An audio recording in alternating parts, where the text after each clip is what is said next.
prochaine notion qu'on va regarder ensemble, c'est la création de graphiques. Donc dans Excel, ça va arriver parfois qu'on va mettre des données sous forme de tableau et qu'on voudra créer des graphiques par rapport à ces données-là. Fait qu'un graphique, ça va être composé de plusieurs éléments graphiques à l'intérieur. Par exemple, une légende, c'est un élément graphique. Le titre du graphique, c'est une autre sorte d'élément. L'axe vertical avec la graduation, c'est une autre sorte d'élément. Chacun de ces éléments-là de graphique vont être personnalisables. On va être capable de changer la fonte, la couleur de fond, l'emplacement. Par exemple, la légende, je vais la mettre ailleurs. On va être capable aussi, par exemple, sur l'axe vertical, de changer la gradation. Puis toutes les options de configuration, vont varier selon le type d'élément que tu es en train de vouloir modifier. Ça fait un peu de sens.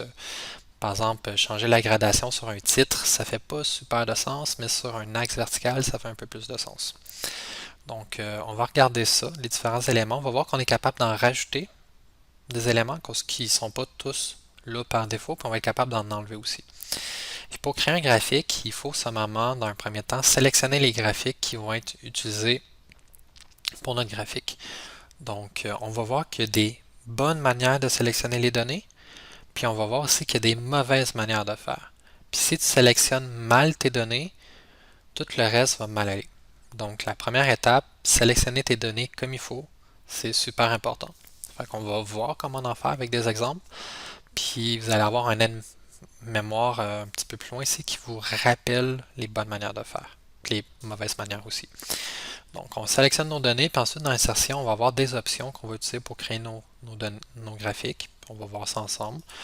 Puis on va voir également que quand tu es dans le graphique, il y a deux rubans de plus qui vont apparaître en haut, création puis format, qui vont te permettre d'aller changer différentes choses comme rajouter des éléments de graphique, la disposition, sélectionner un style rapide de graphique, donc déjà prédéfini. Fait qu'on va checker ça un peu ensemble. Fait qu'on va y aller avec la démonstration. Donc dans l'onglet suivant, là, graphique par la démonstration, on va essayer d'en faire trois. OK, ces trois-là ici. 1, 2, 3. Donc, première des choses, par exemple, l'image, je vais le mettre un peu plus ici. On veut faire un graphique qui va ressembler à ça. Il faut se dire quelles données qu'on a besoin. Donc, est-ce que j'ai besoin des noms de pays? Je pense que oui, à cause que je les ai dans ma légende. OK, fait que ça, j'en ai besoin. Est-ce que j'ai besoin des données au trimestre 1, 2? Là, on pourrait essayer de regarder les chiffres, voir est-ce que ça apparaît, mais un bon indice, on peut regarder le titre de notre graphique coût au trimestre 3 par pays. Fait qu'on s'en fout des données du trimestre 1, 2, 4, ainsi que le total. On a juste besoin des données du trimestre 3 et des noms de pays. Fait qu'est-ce qu'on va faire? On va faire un carré qui va inclure, euh, on va faire, je recommence, on va faire une sélection de plages qui va contenir nos noms de pays. On va tenir la touche CTRL enfoncée et on va choisir les données correspondant à notre trimestre, comme c'est ici. Fait que deux rectangles de taille égale qui contient uniquement les données qu'on a besoin afin qu'Excel soit capable de générer ce graphique-là. On n'a pas besoin du total, fait qu'on ne prend pas le total. Quand on sélectionne un graphique en passant, c'est soit les informations de détail comme ça, ou soit le total, mais jamais les deux. Donc ici, on a juste besoin des informations de détail du trimestre 3. On n'a pas besoin du total. On va dans Insertion. Et là, on pourrait le faire à l'aide de l'icône ici, graphique de secteur, aller choisir secteur 2D. Mais je vais passer par une autre approche. Cliquez sur graphique recommandé. Excel, selon tes données, il va essayer de te faire une recommandation puis dire OK, moi je pense que ce graphique-là, ça pourrait être bon pour toi, ou lui, ou lui. Là, on peut se rendre compte que déjà, dans nos recommandations, il te fait un graphique en secteur qui ressemble déjà beaucoup. On pourrait prendre lui directement, mais je vais vous faire aller cliquer plutôt sur tous les graphiques pour te montrer que tu peux aller choisir parmi tous les types de graphiques qui existent, celle qui t'intéresse le plus. Fait que, par exemple, je peux aller dans secteur. Là, je pourrais retrouver celui qui m'avait recommandé, mais je pourrais en prendre d'autres. Si j'aime plus la forme 3D, etc., etc. Fait que je clique dessus. J'ai mon graphique. Je vais essayer de tenir enfoncé sur le blanc du graphique, puis me déplacer, ce qui va me permettre de bouger mon graphique. Si vous essayez de déplacer, par exemple, en cliquant sur le titre, le problème, c'est que tu vas déplacer le titre. Fait que c'est pas tout à fait ça que tu veux. Fait que tu cliques sur le blanc, puis là, tu peux le déplacer, mettons, je le mets en bas. Bon, et je remets mon image ici. Fait que je vais essayer de paramétriser ça pour que ça ressemble à ça. Première des choses que je peux faire, je pourrais cliquer sur mon titre. Fait que titre du graphique, quand que tu cliques dessus, tu es capable d'aller changer le texte. Fait que je peux marquer coût au trimestre. On va finir par l'écrire comme il faut. Trimestre 3 par pays. Après, quand je veux changer ma légende, je veux pas qu'elle soit en bas, je veux qu'elle soit à droite. Je vais cliquer sur ma légende. Fait que sélectionner. Je vois qu'il y a le focus dessus.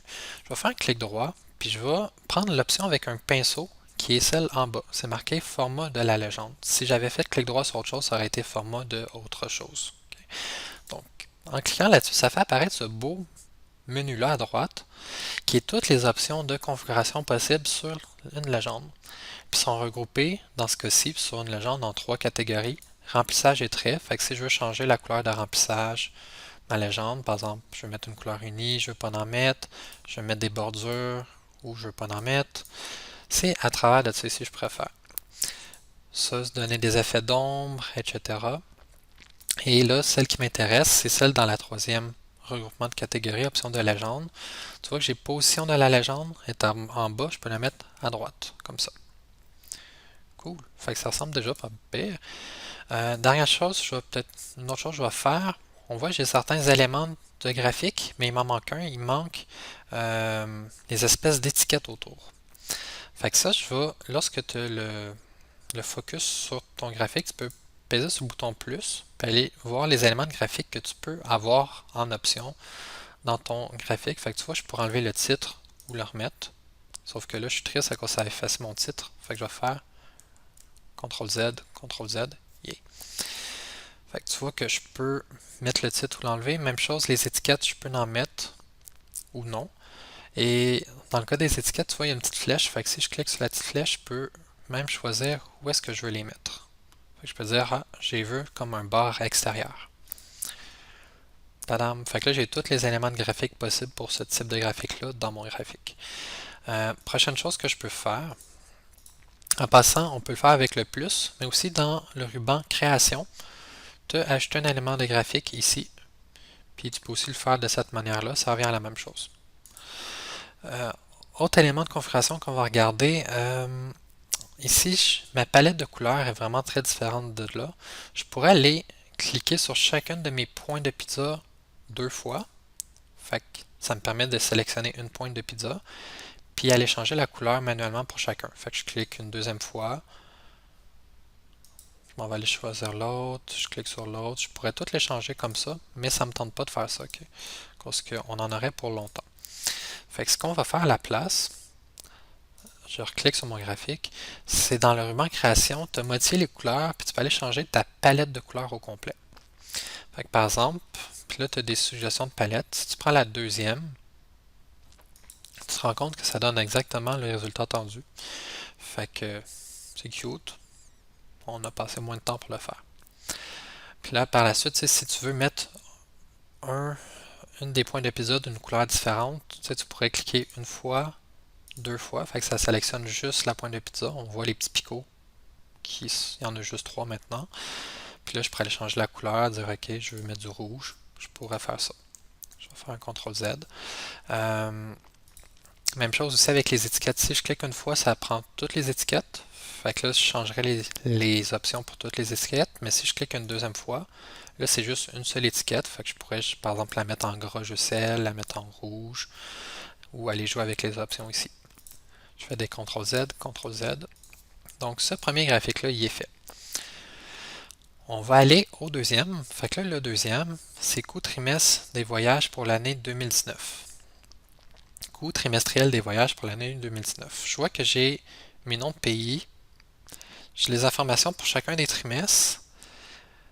Mais ce n'est pas le total pour chacun des trimestres. C'est l'information de détail pour chacun des trimestres. Fait que trimestre 1, c'est quoi? Trimestre 2, trimestre 3, trimestre 4. Donc, si j'observe ici mes données, qu'est-ce que j'ai besoin? J'ai besoin pour chacun des pays, l'information pour chacun de ces 4 trimestres. J'ai pas besoin du total, j'ai besoin du détail des 4 trimestres. Ça, comme sélection, qu'est-ce qu'on peut faire? On pourrait faire, par exemple, sélectionner ça, c'est un contrôle, je sélectionne ça. Mais on va plutôt ici aller faire un carré parfait. Fait que je me mets de A12 jusqu'à E20, puis je fais un beau carré. Peut-être plus un rectangle, mais vous comprenez le principe. Je fais une plage qui englobe tout. Je fais insertion. Je m'en vais dans graphique recommandé. Je vais aller dans tous les graphiques. Je vais aller voir les options dans les histogrammes. Histogramme en haut. Et moi, c'est plus comme le troisième. Ah non, le quatrième. Histogramme groupé 3D. Puis c'est celle-là ici qu'on veut. Il ressemble beaucoup. Fait qu'on clique dessus. On fait OK. J'ai mon beau histogramme. Oups, je voulais le déplacer en bas. Fait qu'oubliez pas, pour déplacer, tu prends un coin, quelque chose qui est comme dans le blanc. Tu tiens enfoncé, tu essaies de le déplacer. Là, on va essayer de changer, par exemple, la palette de couleurs. Fait que j'ai le focus sur mon graphique. Je vais dans Création, modifier les couleurs, palette de couleurs. En passant, je vais vous montrer ici, style de graphique, ça permet de mettre une configuration de couleurs et une configuration pour les différents éléments de graphique prédéfinis. Donc, tu as plusieurs styles de graphique déjà préexistants, fait que tu pourrais parfois te trouver quelque chose d'intéressant là-dedans, puis tu l'utilises. Ça t'évite d'aller configurer chacun des éléments un à la fois pour donner exemple ce résultat-là final. Fait que si tu veux avoir ce résultat-là ou quelque chose de proche, ben pars de ça, puis par la suite fais les changements à chacun des éléments de graphique individuellement. Ça peut prendre moins de temps. Donc ici, je voulais juste vous montrer l'option, mais on n'en avait pas besoin. Modifier les couleurs, on l'a fait. Fait que ce qu'on va faire maintenant, il manque juste le titre. Bon, on peut changer le titre. Coût trimestriel des voyages pour l'année 2019. Bon, petite chose que je veux quand même vous montrer, changer la graduation. Si je sélectionne mon axe ici, les options sont différentes. Et la dernière option, c'est option d'axe. Tu vois que je peux changer la limite minimum et maximum de mon axe, mais même l'unité de saut. Par exemple, je veux que ça fasse des bonds de 1000. Ben là, il est déjà placé à 1000, mais j'aurais pu le mettre à 2000, 3000. Fait que je peux paramétriser ça ici. Par exemple, lui, il est à automatique. Fait que qu'est-ce que ça veut dire? C'est que il a calculé en fonction des données que ça devrait être ça, qui devrait être cute. Mais par exemple, moi, si je voulais mettre 15 000 comme maximum, je peux. Puis là, j'ai le petit bouton réinitialiser qui me permet, si je suis plus content, de remettre la valeur d'origine, le automatique. Donc, cela étant dit, on va aller au dernier graphique. Total des coûts par trimestre. J'ai trimestre 1, 2, 3, 4 et j'ai des pourcentages. Okay.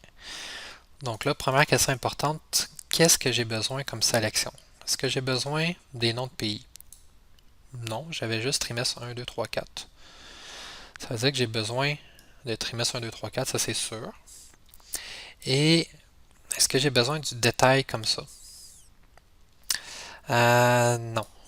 Si tu regardes, j'ai juste 4. J'ai 4 pointes de tarte, ça veut dire que j'ai besoin de 4 informations différentes, pas plus. Fait que ça représente le total. Ça représente ça ici. Fait que pour chacun des 4 trimestres, j'ai besoin de l'information du total. Fait que qu'est-ce qu'on va faire? Ben, on va sélectionner nos trimestres. Je tiens la touche contrôle, je sélectionne mes totales. Fait que j'ai deux rectangles avec le même nombre de cellules dans les deux. Je fais insertion. Je vais passer par le raccourci ici. Sur l'icône qui ressemble à un secteur, tu cliques dessus, puis tu vas aller choisir la première option. Cool, on a un graphique. Je vais aller le déplacer en bas, parce que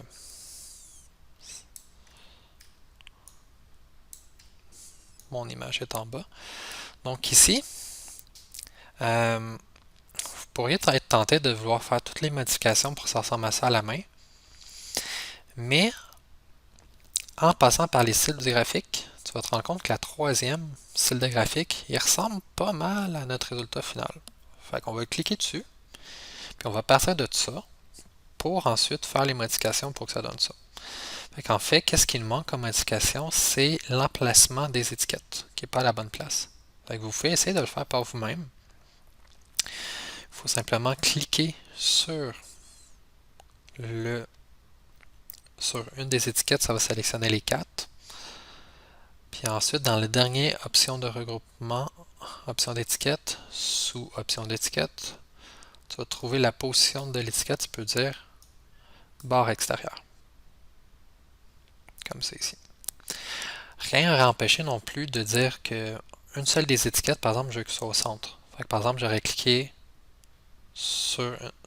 Voyons, je recommence, je clique une fois, je clique deux fois. Fait que là, c'est juste cette étiquette-là qui est sélectionnée. Elle, je pourrais la mettre au centre si je veux. Puis tout le reste à l'extérieur. Mais là, on veut faire comme l'image. Fait que ça donne comme ça. Bon, il manque juste mon titre, mais ça, vous êtes capable de le changer. Total des coûts par trimestre. Qu'est-ce que je veux vous montrer? C'est qu'il y a une petite aide-mémoire, l'onglet suivant, pour te rappeler comment faire des sélections de données comme il faut. Puis qu'est-ce qui est mal, puis qu'est-ce qui est pas mal. Fait que, par exemple, ici, si tu veux faire un graphique, faire une sélection comme ça, c'est pas bon. Pourquoi? Ben, déjà, tu as deux rectangles, un rectangle là, puis un rectangle là, puis ils n'ont pas le même nombre de cellules dans chacun. Puis deuxièmement, dans sélection ici, je prends des informations de détail, tu sais, le 132, 203, mais en plus, j'ai pris des informations du total, le 1187. Tu prends jamais les deux. C'est soit tu prends les informations de détail ou l'information du total, mais pas les deux. Fait que ça, c'est pas bon. Et le prochain, lui, ben, il y avait besoin de la ligne avec le moulin pour faire sa légende. Puis en plus, il y avait besoin des noms de villes, puis il y avait besoin d'informations de détail. Fait que ça, dans ce cas-là, c'est correct de faire un seul rectangle qui englobe tout dans ce genre de scénario-là. Sinon, si c'est pas ce scénario-là, ce serait plus comme l'autre ici. C'est-à-dire, tu prends l'information qui va servir pour ta légende. Tu fais un rectangle, par exemple, ici, il y a 5 cellules, tu tiens contrôle et tu vas aller chercher l'information présentant le total, qui a 5 cellules, ou ça aurait pu être, par exemple, l'information pour Alma, si le graphique disait les données pour Alma pour les 4 dernières années, ben, ça aurait été ça, plus la ligne d'Alma. Mais l'important, c'est que ton rectangle, tes deux rectangles, il faut qu'ils aient le même nombre de cellules. Fait que normalement, ça pose pas de problème. Mais ça. Fait que juste rappelez, faites pas ça. Faites ça ou ça. Donc, c'est tout pour cette notion. Fait que vous passez à la prochaine vidéo.